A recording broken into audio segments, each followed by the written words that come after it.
Good morning and welcome, everyone. Good early morning and welcome, everyone. Welcome to the Inside Edge Network, Cleveland Browns and NFL pregame show. We're brought to you by LPV Productions. Today's episode is also brought to you by The Sunrise, coincidentally. Listen, I'm your host. I'm Chad Bryan. You know the deal. With me, as always, is Ryan Mosser and TK Dandridge. What's up, Ryan? What's up, TK? How's it going, buddy? How you guys doing? We're up early today. We are up early today, aren't we? Listen, pour a cup of coffee, grab a bowl of cereal or some toast or something. And I guess just let's go ahead and preview the Browns versus the Vikings from London, England.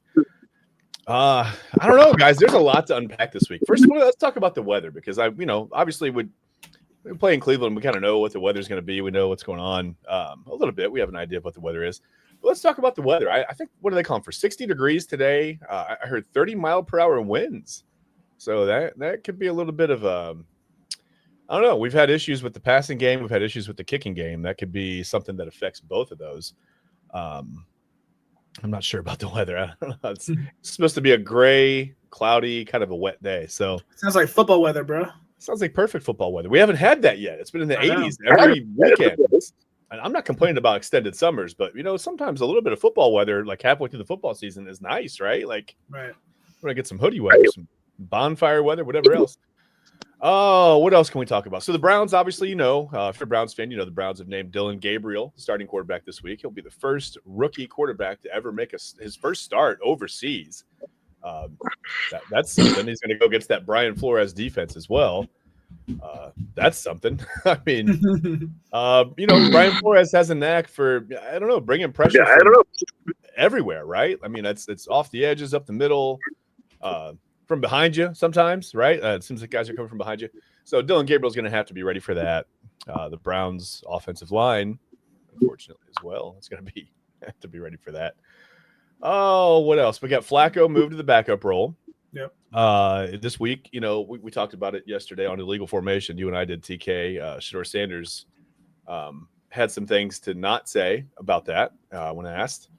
Trying to appease the Rex Ryans of the world. He pantomimed his answers, which I thought was actually pretty funny. Yeah, me too. It's been a weird week in Brownstown. Obviously we've got the Guardians getting eliminated from the postseason, the first round. We talked about that yesterday on our show. We're just hoping for a Browns win today, I guess. And then that's just those are just the things. And besides the Guardians, those are just the things really going on in the Browns quarterback room. There's just a ton more to get to, and let's just go ahead and get started right now. So for the Vikings, it's welcome to Europe again. The Vikings are actually they've got a first when it comes to Europe as well. It's not a rookie quarterback starting in Europe, but they're the first team to ever play back-to-back games overseas. I thought that was kind of cool. So, they lost last week to the Steelers 24-21 in Dublin, Ireland. Did they come home for the week? No, of course not, right? So they've been living at a place called Hanbury Manor. I'm so immensely impressed with this place. It's a 16th century estate. It's about 90 minutes north of London. And the Vikings have over 200 people in their travel party. So you can imagine how big this place is. I wanted to get into it a little bit more. I actually want to show some pictures on the show, but we've got just about an hour and a half until kickoff, and I think we're trying to get out of here a little bit early today. We've got some logistical things going on, so we're going to try to leave you at about 9 o'clock today. But yeah, just know the Vikings have been staying in Hanbury Manor, and while we're at it, while we're talking about Hanbury Manor, I want to go out of order a little bit. Do you guys, Ryan? Do you think it helps or hurts the Browns that the Vikings are staying in London for the week? I mean, is that an advantage for them? Is it a disadvantage? I mean, how do you feel about that? Yeah, I mean, one would assume that it'll only benefit the Vikings from already being overseas. I mean, London's time is ahead of Cleveland's by 5 hours. That can be pretty significant for Browns players. Browns left Cleveland Wednesday, immediately following their afternoon practice in Berea, and the flight from Cleveland takes about 7 hours or so. As the Vikings had a nice 90-minute flight from Ireland to London, the Vikings player have had 2 weeks to become acclimated to the change. I would consider that to be somewhat of an advantage. I'm not sure how significant of an advantage, but I've traveled all over the world, and I'll tell you that jet lag is real, and it's not fun at all. Also, I'm going to say this real quick. I'm tired of these international games. I'm just tired of them. It's clear that the NFL is just trying to expand their empire and make money. It's all about money, but these games screw over a lot of NFL fans and businesses. First off, it hurts U.S. businesses by relocating these games. Businesses that should be getting all the customers due to traction of the game and take a significant loss. Secondly, it hurts NFL fans who live in a city who are fans of other teams. There are Vikings fans that live in Cleveland that have absolutely gotten screwed by the NFL with them doing these international games. I mean, the Browns in 2025, they played the Vikings in London, was supposed to be in Cleveland. 2021, played the Vikings in Minnesota. 2017, played the Vikings in London, was supposed to be in Cleveland. 2013, played the Vikings in Minnesota. 2009, played the Vikings in Cleveland. It's been 16 years and 5 total matchups since since Viking fans have gotten to see their team play in Cleveland. I mean, so for 16 years, Viking fans see the schedule, learn that their team is going to be here, and get a sense of by the NFL by pulling the rug under them. I might be the minority here, but it just seems kind of tacky to me. I mean, I understand that there are fans in other countries, or the NFL is attempting to create more fans by spreading it like internationally, but I think a lot of the fans around the United States are getting screwed, and there's far and few in between fans compared to international. So I'm tired of these games. So. No, I'm kind of with you. The 9:30 kickoff is whatever for me. I mean, do we need a 9:30 kickoff? Fans, like who's going to watch that game out west? Nobody. Yeah, right. And there are Browns fans everywhere. I know it may not seem like it, right. But you said you've traveled all around the world. I'm sure you've seen a Browns backer bar. I'm sure you've seen something. Yeah. Been a bunch of them. Yeah, and there are fans everywhere. And like you said, no one's going to get up at 6:30 and watch this game this morning. I mean, they're not going to do it. Granted, I know there are things like DVR, but I don't know. Watching sports on DVR obviously isn't the same as watching it live. TK, I mean, while we're at it, I really don't like the international games either, Ryan. TK, how do you feel while we're at it? I mean, what do you think? Ryan did make some very good points. This is multiple times that we've played the Vikings, and somehow we end up playing them in London. Yeah. The away team. So, I do understand the sympathy for fan bases, especially the two that are in the game today. We haven't had a matchup in either First Energy Stadium or US Bank Stadium in quite some time. So I do get it. It's kind of weird that these two teams continue to meet internationally. Yeah. It's very strange to me that these teams again are going to be in London playing a game. But Ryan definitely made some good points. Me personally, I am a football junkie. I do like the London games, but I do understand they can be a bit early, especially for folks that are leaving that third shift job. Used to have some time to, come home and sleep and, get ready for the game. But now we're just diving right into it. So that could be an adjustment. So, I definitely agree with a lot of things that Ryan said. Yeah, I thought he made a lot of good points too, and it kind of echoes some of my thoughts. I think about things like all the restaurants and bars, and like you said, I mean all the businesses that are downtown in these cities that that don't see this traffic, and the fans that may have an opportunity, like you said in Cleveland, the Vikings fans that may finally have an opportunity. No, they're not going to go to London, right? It's not practical. I know you've got your families that follow these games; they follow their team overseas. Obviously, the amount of money that it takes to travel to something like this, the flights, the lodging, the tickets. I mean, everything that's involved with this is immensely expensive, and it's just not practical. You're not getting your grassroots fans in front of the team, in the stands. And don't get me wrong. Like, I mean, there are some incredible international fans. I mean, Paul Brown from the UK, he's a huge Browns fan and a really good advocate for our team. But like I said, those are just few and far in between. And I feel like a lot of other fans that the majority of them are here are getting the shaft. So I think a lot gets lost in the shuffle, and I think you're right. That being said, I mean, the game is going to happen, right? It's going to happen in London. We talked about the weather a little bit. I mean, I think that's going to affect it. Where you'd have, I don't know, 70 something and sunny here. You don't have that there. So that's a difference too.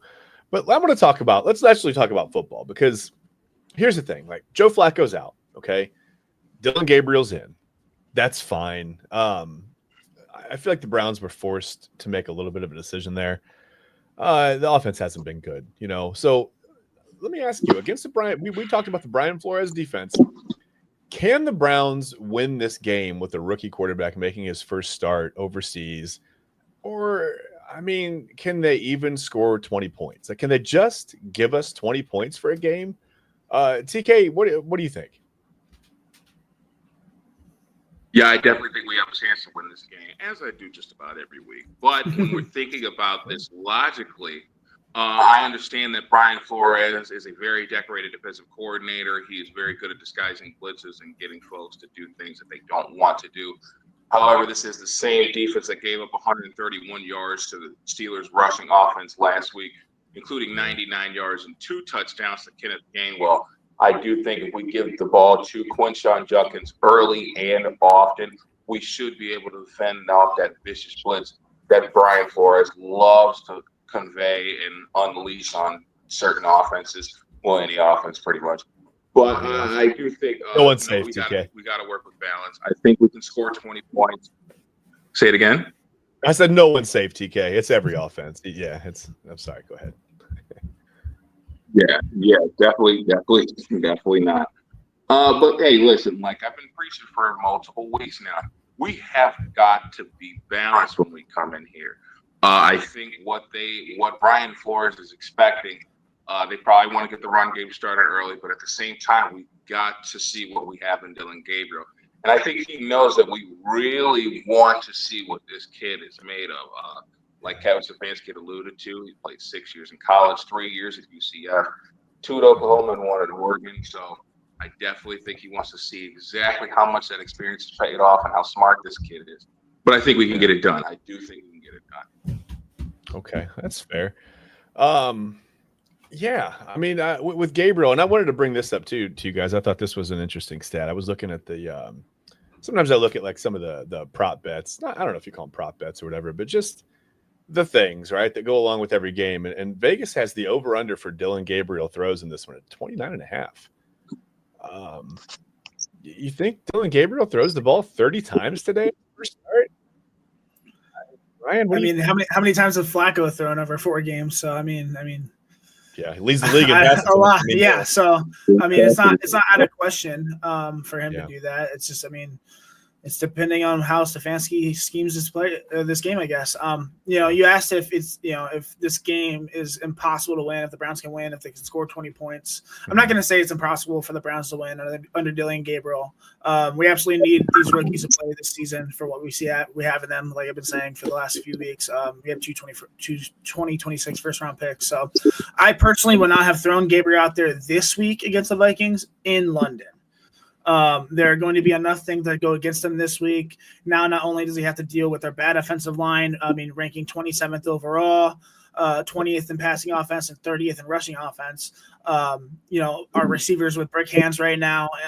And now he's going to be starting his first NFL game across the ocean from home. Hopefully he can go out there and ball out. I'm obviously rooting for him to be successful, but I think there are a lot of cards stacked against him this week. I do think that the Browns can win this game, which is, different from what I have been saying in the last few weeks. But I also don't think that they're going to be able to score 20 points. They haven't scored 20 points since week 13 in 2024, 9 games in a row with, this genius head coach and Kevin Stefanski. That's just straight incompetence. So, yeah, that's tough. David says, let's go Browns, baby. Listen, I'm David. What's up, Dave? We're excited that you're up with us and that you're this fired up to type in all caps about this game right now, man, because it's pretty early. So we're very happy to have you on. Thanks for watching, man. We really appreciate it. I think this is a winnable game. And listen, the Vikings have a lot of injuries right now. A lot of guys out. We're going to talk about it. We're going to take a quick break, just a quick 2-minute break. And when we get back on the other side of that break, we're going to talk about all the injuries that are kind of piling up for the Vikings. Their entire offensive line is like the walking wounded. They're going to have some issues with a Browns defensive line that's, come on, guys. They're pretty good, right? Like, it's one of the best defenses in the league. So, again, let's take a quick 2-minute break. And we will be right back on the other side on the Inside Edge Network.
Stay upstairs.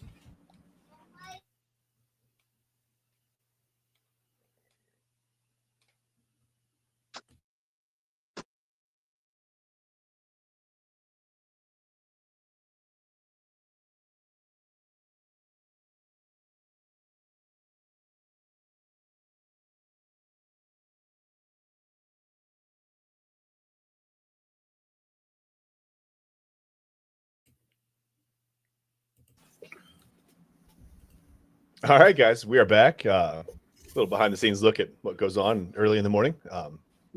Oops, that's okay. Listen, so we talked about the Vikings. We had a ton of injuries. They've got a patched together offensive line. I don't know. A ton of guys out right now. I know the offensive line for the Browns. There are some issues there, but the Vikings really have a patchwork system here going on. That's obviously going to be a big factor. I was going to say, do you see that being a factor? It's going to be a huge factor. I mean, how do the Browns take advantage of that besides the obvious? I mean, Ryan, what do they got to do to take advantage of this today? I mean, the defensive line has got to go out there and absolutely disrupt this Vikings offense. Like you said, the offensive line for the Vikings is hurt. I mean, the right tackle, left guard, 2 centers, all out this game. They have a lot of injuries on that offensive line, and Myles Garrett has to take advantage of it. If the defensive line can force Wentz to make mistakes, the secondary will absolutely capitalize on bad passes as well. Wentz is not the best decision maker when he's under pressure. Yeah. The defense can absolutely win us this game today. Also, the Browns can establish the run. As TK said, it would greatly benefit them from being able to run some misdirection and play action passes. The Vikings also have the 24th ranked running defense and the 3rd ranked passing defense so far this year. So there are opportunities for the run games to be successful if you can get it going. So, yeah, they got a defensive player of the year candidate, I think, in that secondary. But yeah, TK, we'll get to that in a minute. What do you think? What do you want to see from the Browns? I mean, you and I talked about some big things yesterday on illegal formation. We mentioned the Browns better sack the quarterback, like 30, 40? No, not that many times. But yeah, we expect to see some really big things from this defensive line, right, TK? Yeah.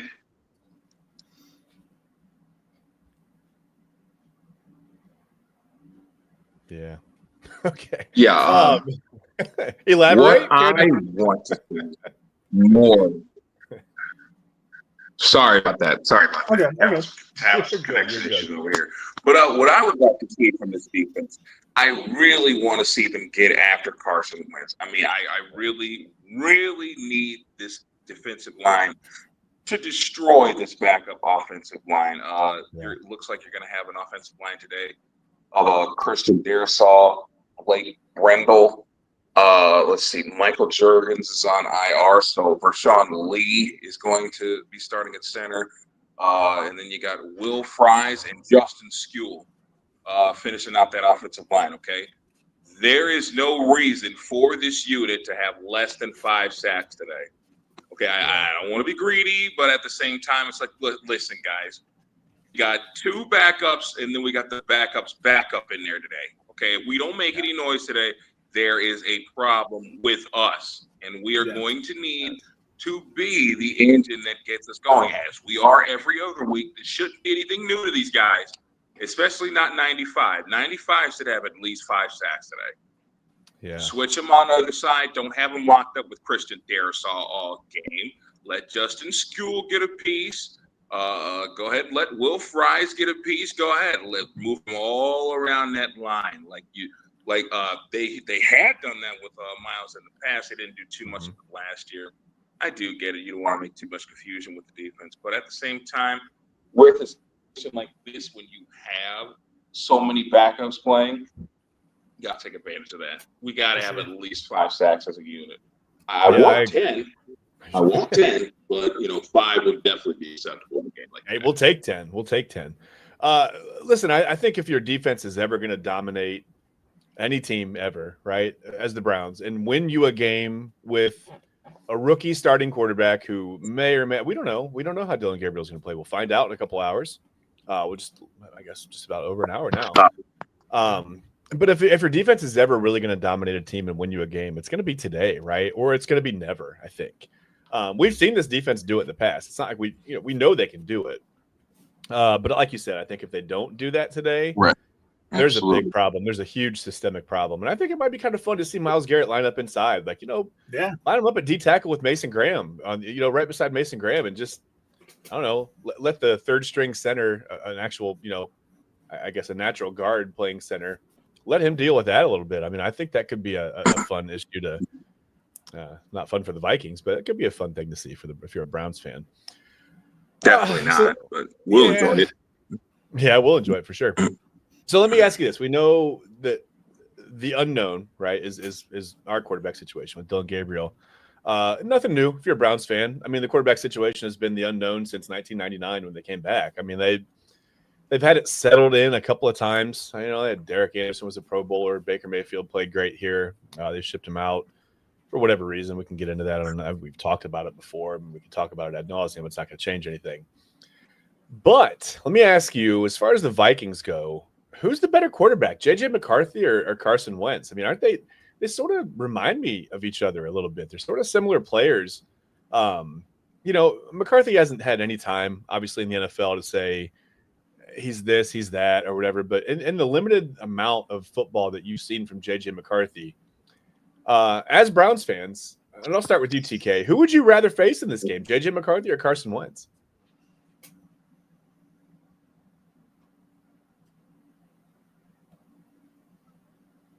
TK, my man. Say it again, boss. I can't hear you. That's okay. Who would you rather face as a Browns fan? Who would you rather face, J.J. McCarthy or Carson Wentz?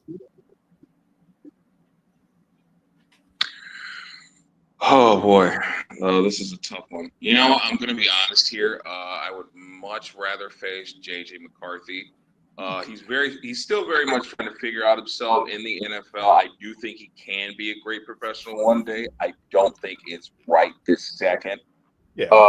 Carson Wentz looks re-energized. I do understand that they lost last week, but in these last two starts, Carson Wentz has played very well. Had the 173-yard, 2-touchdown game against the Bengals. Threw for 346 and a couple more touchdowns against the Pittsburgh Steelers. Threw 2 interceptions as well, but I do think outside of those turnover plays, he played very well. He gave me a lot of reminiscence of, some of that 2017 MVP form Carson Wentz. Not completely all the way there, but I promise. I definitely think they feel more comfortable with Carson Wentz in the lineup than they do with J.J. McCarthy right now. And hey, that's perfectly fine. Give J.J. McCarthy more time to heal that ankle and to possibly get back to close to 100% as he possibly can. Yeah. He's a great – and real quick, Twan Hampton says, morning, bros. Let's go, Brownies. Let's go, Brownies. What's up, Twan? Thanks for watching, man. We appreciate you. And here's the thing with J.J. McCarthy. I think sometimes you want to go back to college and say, this guy was this guy was that. It's a little bit hard to tell with him because we all know what happened at Michigan when he was there. And listen, he seems like a great kid to me. He's a fierce competitor. We know that he's very competitive. I've seen him make some really, really, really good throws when he was at Michigan. Made a really good throw against Ohio State for a touchdown in that game last season. And I just, we know he can make the throws, but again, it's hard to assess when we know that they had going on what they had going on at the time. I think that makes it tough. So I don't know, Ryan. I mean, it's kind of a gut feeling. There's no real data to go through. I mean, what's your J.J. McCarthy or Carson Wentz? I mean, who's the more dangerous quarterback, I guess? Yeah, I'm with you. I'm with both of you, I guess. I mean, I was never a fan of J.J. McCarthy. I think that he is criminally overdrafted. I mean, the guy, like you said, he cheated his entire way through college. Let's not drag our feet here. I mean, it's not hard to look good as a quarterback when you know what plays the opponents are going to run on defense. I mean, it's not rocket science here. I mean, when you know where the blitz is coming from, it's easy to throw the vacated area. Yeah. I mean, Carson Wentz won a freaking Super Bowl in 2018. He's played exactly 100 games in the NFL. He has nearly 23,000 career passing yards, 157 touchdowns, and 69 interceptions. Nice. Yeah. I mean, even this year, 523 yards and 4 touchdowns, 2 interceptions. I mean, he smoked the Bengals week 3 and the Steelers. He lost by a field goal week 4 in Ireland.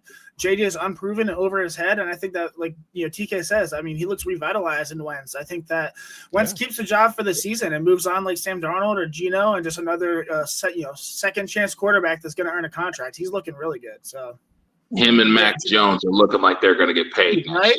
Crazy. Yeah, who knew, right? Screw JJ, cheater. I don't care.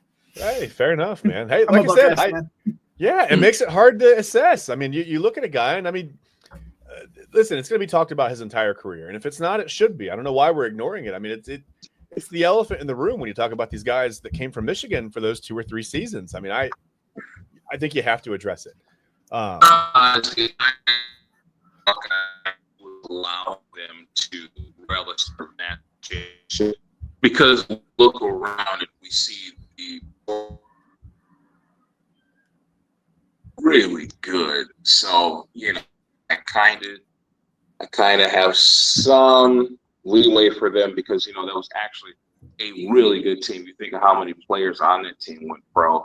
Obviously, we have Mason Graham, Rowan Wilson for the Steelers, J.J. McCarthy getting tried to top 10 for the Minnesota Vikings, Blake Corum with the Los Angeles Rams. So, they had a number of really good players. Will Johnson in the Arizona Cardinals, who locked up our beloved Marvin Harrison Jr. a couple times. Well, so a multitude of players on that Michigan team. I'll let you guys keep it natty. Why not? First one you guys had in forever, so you guys can keep it. Whatever. Stop cheating. But don't sell your personal effects. Don't trade them for tattoos. Do not do that. That's jeez. Yeah, that's right. The utmost. Yeah, don't do that. Come on, ridiculous. Well, listen, guys.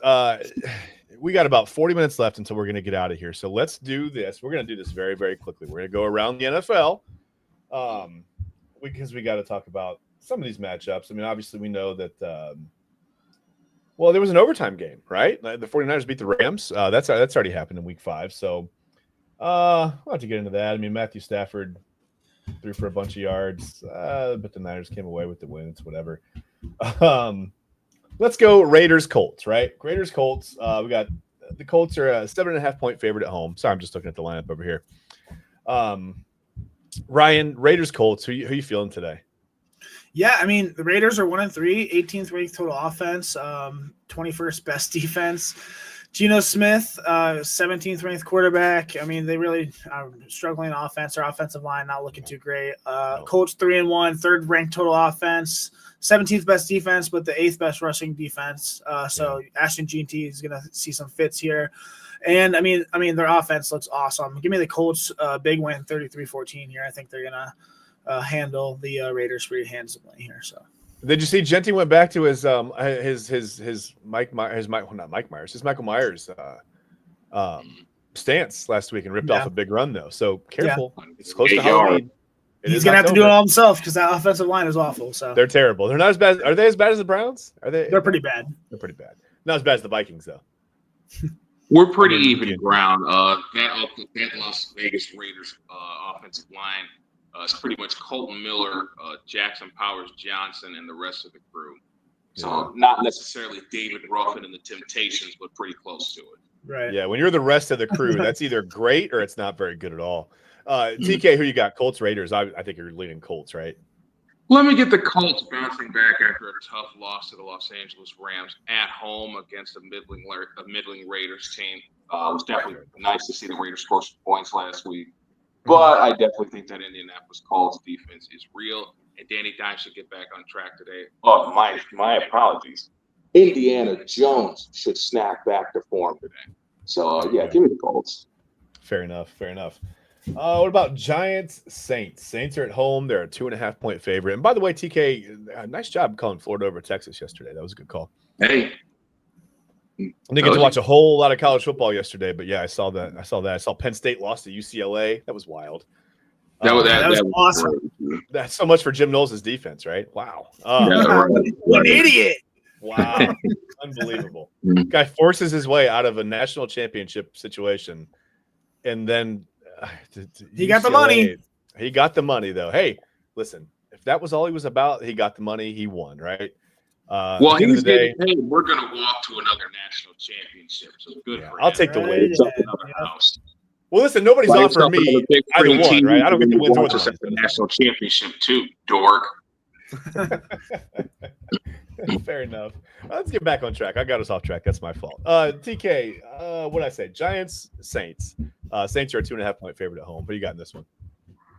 This one was really tough for me, but I think I'm going to go ahead and lean with the New York Giants. I definitely loved how that team responded in midst of the news of bringing Jackson Dart to the forefront and making him the starter for the rest of the season. I thought JD played very well. Granted, he only had 111 yards, was 13 to 20 on passes, ran for 54 yards and a touchdown. So he definitely revitalized that team. They look excited. They look rejuvenated. This is kind of some of the rejuvenated energy that I was thinking that they had at the beginning of the season. But, Gerald McCoy made a good point on his podcast that there's a difference between the coach's guy and the player's guy. And Jackson Dart is the player's guy through and through. Those guys in New York love him. The Saints are a feisty bunch. Spencer Rattler's played very well this year as their starting quarterback, but I do think the Giants edged them in the Superdome today. Okay, fair enough. We're not going to get to every game this week. I'm going to go to some of the key matchups because we just don't have time to go around the entire NFL this week. We're going to get out of here a little bit early for a lot of reasons. A, to let you guys check your fantasy lineups. We got some logistical things going on with some of our crew. So we're gonna get out of here a little bit early, about 9 o'clock. So again, just about a half an hour left of the show here. Let's skip ahead. I'm going to skip a couple matchups because I don't know. I mean, I see the Eagles are only a 3.5 point favorite against the Broncos. That could be a good game. Did either of you guys see a Broncos upset in that game real quick? Yes, no? Yeah, I do. Yeah. You do? Okay. You got the Broncos? Okay. Yeah, I mean, the Broncos have the 9th ranked total offense right now and the 10th best defense, and the Eagles 30th best offense and 22nd best defense. I mean, don't get me wrong, the Eagles just finally got their receivers going with AJ Brown and Devontae Smith last week. Yeah. But Saquon is looking. He's averaging 3.1 yards per carry right now. I mean, he's great. He's Saquon, but this team is definitely beatable. I mean, the Broncos look really good. J.K. Dobbins looks good. Bo Nix looks relatively decent. I mean, top 15 player. I could definitely see that this team beating the Eagles. I think Eagles 4-0 is an anomaly right now. They shouldn't be with how their team is performing. So they keep finding ways to win. It's wild. And so I mean, credit to them, but they're definitely beatable. So I actually have the Broncos 24-21 in a close game. So fair enough. Yeah, the Eagles aren't dominating anybody. TK, what do you think of this one? You got the Broncos upset or no? I'm definitely thinking a close game, but somehow, some way, the Philadelphia Eagles have been managing to pull out these close games. I keep doing it. To do it again. I'm expecting them to do it again. We're at Lincoln Financial Field. That crowd is going to be ruckus. I think they find a way to get it done today. Give me the Eagles. Fair enough. Okay, a team that's absolutely reeling in our division. The Baltimore Ravens are going to take on the Houston Texans. The Ravens are going to be at home. They'll be at M&T Bank Stadium. The Texans are a 1.5 point favorite on the road against the Ravens. I wouldn't have expected to see that at the beginning of the season when I knew that was a match. I would never have expected the Texans to be favored, but here we are. As bad as they're struggling with their offense, and they can't get anything going. The Ravens, I don't know. I mean, the Ravens only really ever. I don't know. The Ravens, they're such an anomaly. I don't understand. It's such an enigma of a team. Like they've got all this talent. They look so good sometimes, and then they just.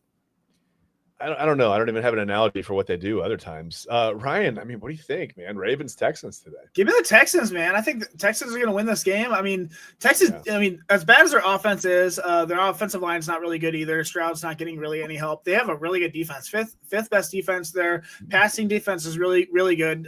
Top 7.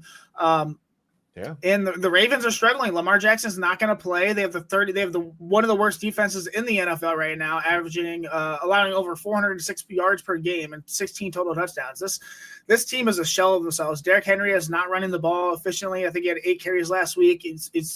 I don't know what's going on there. I traded him in 2 different leagues because I'm done with Derrick Henry. I actually got a really good steal against David, who messaged us earlier. So thanks, Dave. Nonetheless, I think Texans are going to win them 21-17. I just don't think the Ravens have a chance here. So that's fair. I mean, listen, is Father Time catching up with Derrick Henry finally? I think so. I think he hit a wall. Mean, all those carries, and it may not even be Father Time. It's just the sheer amount of carries he's had since high school. I mean, the guy's an absolute bell cow, but eventually that catches up with you. TK, I have a feeling I know what you're going to say here. Texans, Ravens, what do you think? As shocking as this may be for me, the Ravens are entirely too beat up right now. And, of course, Superman is not going to be playing. So, go ahead and give me the Texans. I expect him to get to Cooper Rush early and often. I expect Woody Marsh to have another big game. Joe Mixon there. Give me the Texans on the road. Fair enough. What's crazy? How open this division is too. Like what the heck? Like if we could just put some competency on the field, we could be winning the division right now. It's insane. If they could just score 20 points a game, yeah. The Steelers are 3-1, and that team is garbage. What? Yeah, they're really bad. So, they're such a bad 3-1 team.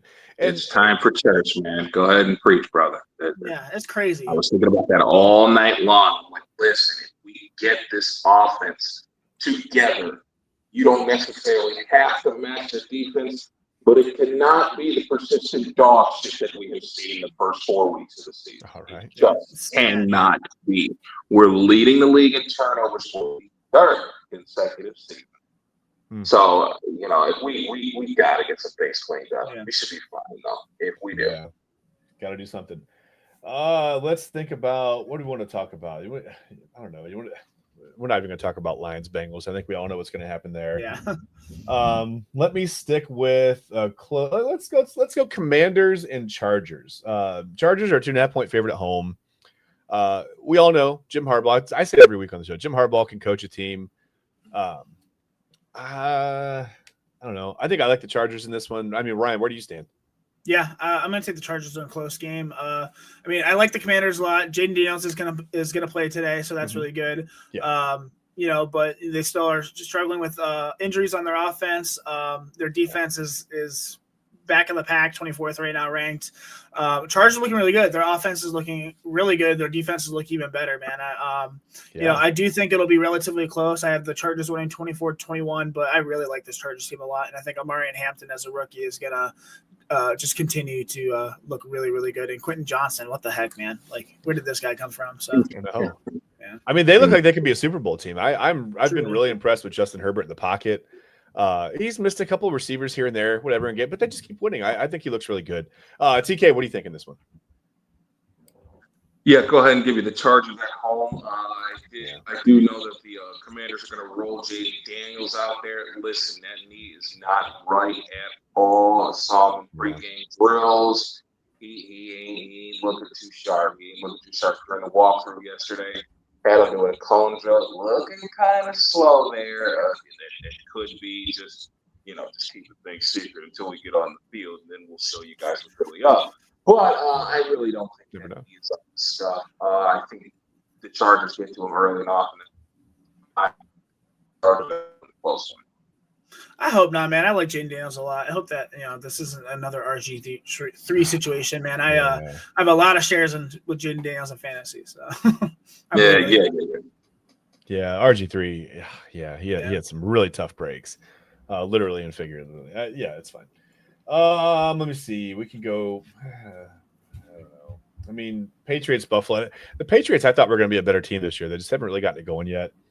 That's okay. I think Buffalo wins that game. Let's do the Monday night matchup. It's our old friends, the Kansas City Chiefs. They seem to have all the primetime games. I get it. At Jacksonville. Now, we have a rooting interest in this one. Yeah. Ryan, I'm not even going to ask you. I know you're picking the Chiefs. It's fine.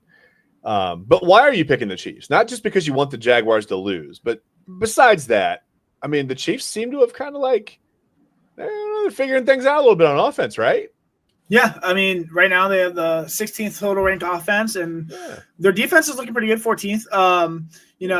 Patrick Mahomes is looking good. Obviously, Xavier Worthy just came back last week. Tyquan Thornton, a receiver who's been passed around. He's a former second-round pick. He's really fast and is looking really good. And the emergence of Brashard Smith, the rookie running back, who I've liked for a few years now. I think that he's hopefully going to start taking more of those carries. It's been a mix between the three running backs, between Pacheco, Kareem Hunt, and Brashard Smith. But Smith looked really good, especially catching the ball in the backfield. I hate the Jaguars right now. We have the first-round pick, and I have personal interest in them losing. So Chiefs are going to win 24-17, and they're hopefully going to get one game closer to getting Rashee Rice back, and then that offense is going to be really, really good. So. Yeah, it seems like they could take off after that. TK, who you have in this one? All right. I think we all have an interest in the Jaguars being terrible this year. Yeah. That just hasn't been the case. I'm definitely invested now since they were able to pull off a very convincing win in Levi Stadium over the 49ers. I do understand the injury concerns in all the NFL. And for them going to keep them, I definitely think it's if we can. I actually have them winning tonight, or winning Monday night. Over the Kansas City Chiefs. I just think something is going to be in the air in Duval that night. I do think the Jacksonville Jaguars will want a reason Jimmy Gladstone traded up to number 2 to get Travis Hunter and to build this team and give this team a superstar on either end of the field. So I definitely think this is going to be the night to show the entire world that the Jacksonville Jaguars really want to turn the page. Jacksonville Jaguars are going to do it. Fair enough. I have injury concerns for your Wi-Fi router, TK. Yeah, I got the Chiefs. I got the Chiefs winning this game. Listen, we're going to take a quick break, quick 2-minute break, because to be quite honest with you, my dog is stuck in here and he's sick of being in the room. He's whining at the door. So I'm going to take a quick break to let my dog out, and we'll be right back on the Inside Edge Network. We'll be right back after this, guys.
Okay, welcome back. Welcome back to the Cleveland Browns and NFL pregame show on the Inside Edge Network. Of course, we're brought to you by LPV Productions and the sunrise this morning. We talked about that. Where are we? Okay, listen, so we have a problem a little bit, right, in Cleveland. The Browns have a problem catching the football. Is there anything that Dylan Gabriel can do? The ball comes out a little bit different from a lefty, right? It's a little bit of a different look, a different feel. I'm sure the Browns have been, catching footballs from Dylan Gabriel all week. But is there anything he can do that Joe Flacco wasn't doing just when it comes to helping the receivers catch the ball? Because, why has that been such a big problem? Do you remember when Flacco was here a couple years ago? The thing was he threw such a catchable ball, and Njoku looked so different. Everybody just looked very, very comfortable with Flacco. And suddenly, it's not that way. So, Ryan, I'm going to start with you. Is there anything that Gabriel can do to help these guys maybe just have a little bit better feel for how the ball's coming out, or anything he can do differently? Yeah, he could pray for them. I mean, the outcome may have been bad with Joe Flacco under center, but I mean, Joe was actually very accurate. I would say Joe was incredibly accurate the first 4 games. He often had the ball in great position for the receivers when he could get it out. Dylan can help them by being just as accurate as Flacco, but the receivers need to do their job. Too many drops.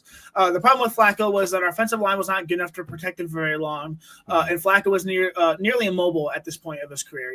He's pretty much a statue, and no one can blame him. He's 40 years old. That mixed with receivers struggling to separate from defenders and catching the ball just was a recipe for bad play by the offense. You can assume that with Gabriel being more mobile in the pocket, the defense will have to respect that. It possibly can open up things for the receivers with his presence alone, but at the end of the day, he can't catch the ball for them. They have to catch the ball themselves. So pray for him, I guess. I don't know. Throw it and just pray. Just throw up Mary. Hopes and prayers. That's it.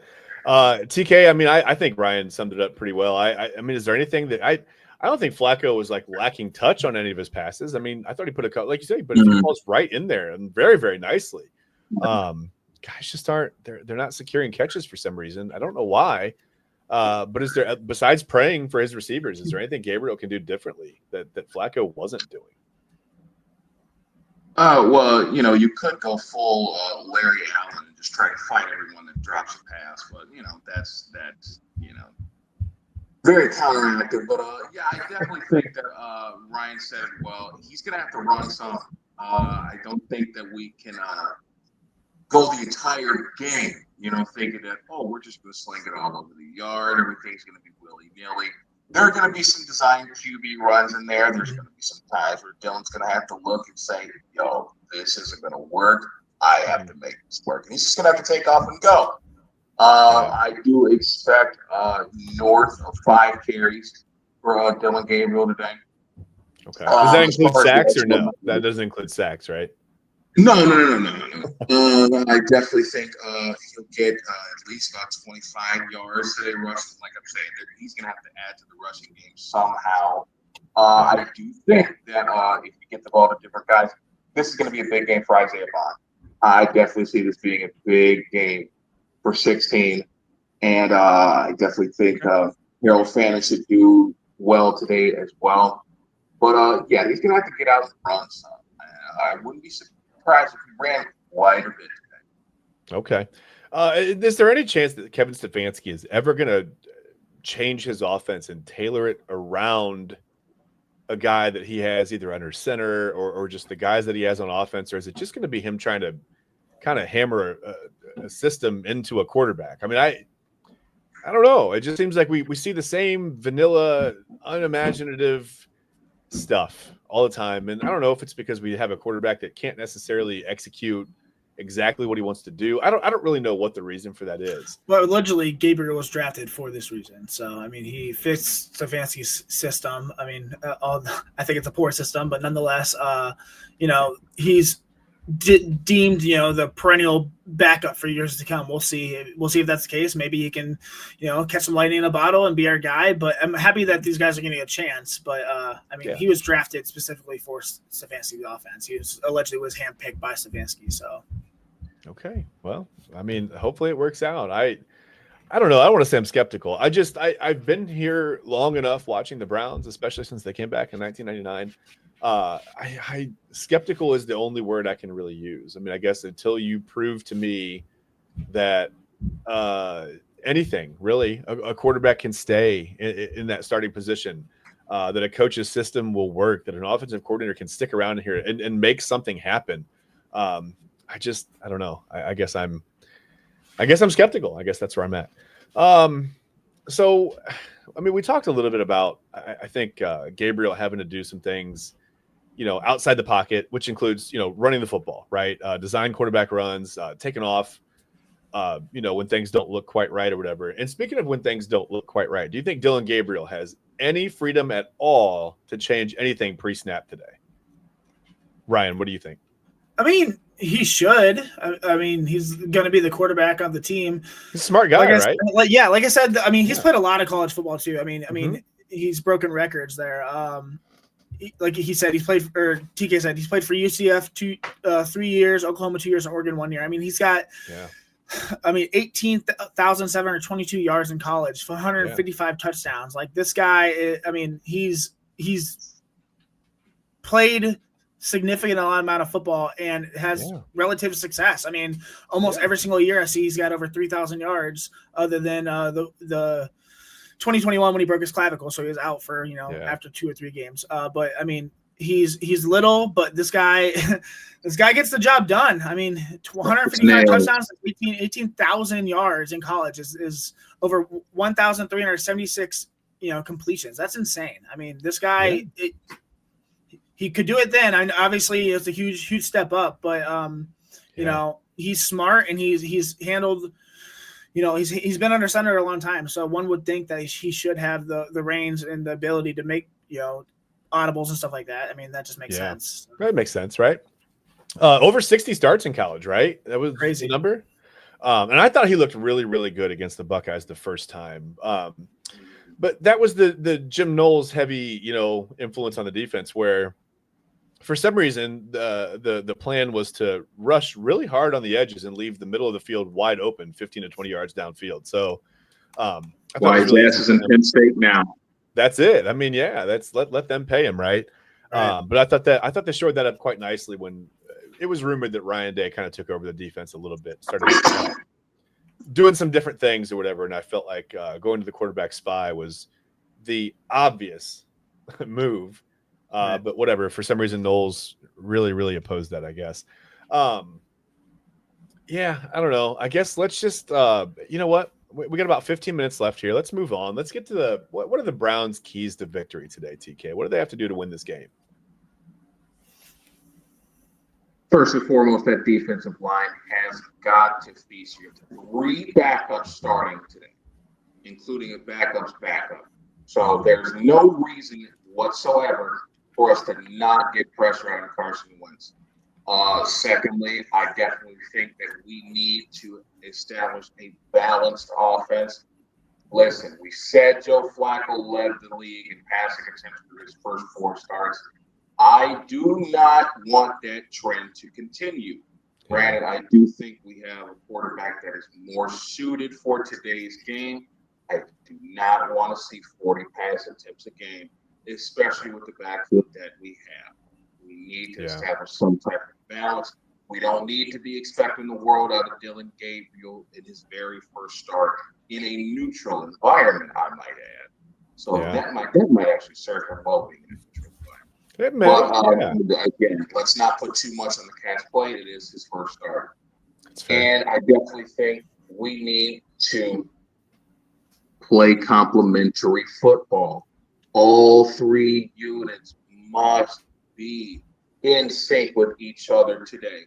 We very well could win this game. We very well could lose this game depending on how we help each other today. This is going to be the big one. We've got to help each other out. Yeah, complementary football is big. We haven't seen them put it all together quite yet, or really in a long time. Not even this season, just when like you said, I mean, Ryan, it goes back to last season, week 13. We haven't seen it. Ryan, what are your Browns' keys to victories today? What do they have to do to beat the Vikings? As TK said, I mean, number one, first and foremost, the Browns defensive line has to exploit the Vikings offensive line injuries. The backup center. I mean, Mason Graham and Malik Collins should feast. I mean, they should feast. I'm expecting big things from the defensive line. Control the run game. They have a below average run defense and a very good pass defense. So utilize Quinshon Judkins and hand the ball off a lot. And then utilize the mobility of Dylan Gabriel. With Gabriel making his first start, design rollouts, RPOs, bootlegs, those can neutralize Minnesota's blitz heavy scheme. And Gabriel's legs are a weapon, so we need to utilize them. So. Yeah, I agree. I mean, part of me thinks that Dylan Gabriel probably wouldn't be getting this start today if it hadn't been for the emergence of Quinshon Judkins. He seems to look better every week. I mean, he's only played a couple of weeks, but he's getting exponentially better every time out. He does some things that remind me of Nick Chubb a little bit out there on the field. So, I don't know. A little bit. I mean, nobody's going to be Nick Chubb. We know that. But it's just his burst, his ability to get to the hole and through the hole, or to outrun a defender one-on-one, or, stiff arm finishes his runs. I just think, he does some little things that kind of many remind me of Nick Chubb. He's really tough too. I mean, how many yards has he gained after first contact? This guy, Yeah. he doesn't go down. I think he's leading the league right now. In that, so yeah, well, that's not surprising. I mean, the Browns they've had a problem the whole year. I mean, their rushing yards were basically the same as their yards after contact for a minute. So it's not good. I mean, guys are getting hit at the line of scrimmage and having to do things on their own. But yeah, we've got a guy that can finish runs and, like you said, break those tackles and get downfield. So that's good. Okay, so what are the Vikings' keys to victory? I mean, they're going to have to put together a patchwork offensive line, Ryan. It's going to be bad. But what do they have to do to try to contain this Browns defense? I mean, that's going to be the biggest thing. But what are their keys? I mean, Carson Wentz is going to have to absolutely ball out at some point and do some things on his own.